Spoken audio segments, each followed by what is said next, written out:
Media వాళ్ళ మీద విజయసాయి రెడ్డి గారు చేసినటువంటి వ్యాఖ్యలకు నిరసనగా ఈ రోజున ఇక్కడ పాత్రికేయులు మరి ధర్నా నిర్వహించి మెమోరాండం ఇవ్వబోతా ఉన్నారు ఎస్పీ గారికి.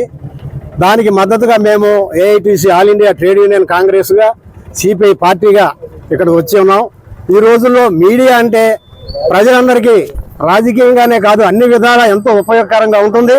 ఒకప్పుడు పత్రిక, ప్రభ, ఆంధ్రజ్యోతి, విశాలాంధ్ర ఇలాంటి పేపర్లోనే చదువుకునే వార్తలు కానీ విషయాలు తెలుసుకునేవాళ్ళు. ఇప్పుడు మీడియా అభివృద్ధి చెందిన ఈ రోజుల్లో ఎంతో ఉపయోగకరంగా మొన్న మరి కరోనా వచ్చిందంటే మరి ప్రభుత్వం ద్వారా తెలియపరచడం సౌకర్యం. ఇప్పుడు మనకి సైక్లోన్ వస్తూ ఉంది, అల్పపీడనం పడింది, తుఫాను జాగ్రత్త తీసుకోండి అంటే మీడియా లేకుండా ఎన్నో ప్రాణాలు నష్టపోయినటువంటి ప్రజలు ఈ రోజున మెలకు కలిగి మీడియా వలన ఎంతో మరి భద్రత కలిగి ఉండటం జరుగుతూ ఉంది. అలాగే ఈ మీడియాలో ఏది పడితే అది రాయరు, జరిగిన యథార్థాలే మాకు తెలిసినంత వరకు రాస్తారు. దాన్ని ఆలోచించి నలుగురితో సంప్రదించి అది జరిగిందా లేదా అనేది యథార్థం తెలుసుకొని రాస్తారు. ఒకవేళ రాసి ఉంటే కనుక దాన్ని మీరు పరువు నష్ట దావా వేసుకుంటామేమని ఎంతోమంది మరి చెప్తూ ఉంటారు.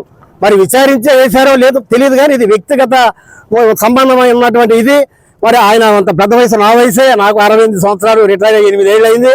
మరి ఒక చిన్నవాడని మీడియా వాళ్ళని మీరు మరి వ్యక్తిగత దేశాలు పెట్టి ఏరా పోరా అంటే ఎవరు భరించరు. మిమ్మల్ని నేను ఏరా అంటే మీరు నన్ను ఏరా అంటారు, మిమ్మల్ని ఏమయ్యా అంటే ఏమయ్యా అంటారు. ఏమండి అన్నాను అనుకోండి, నన్ను అండి అని పలకరిస్తారు. అలా ఉంటుంది.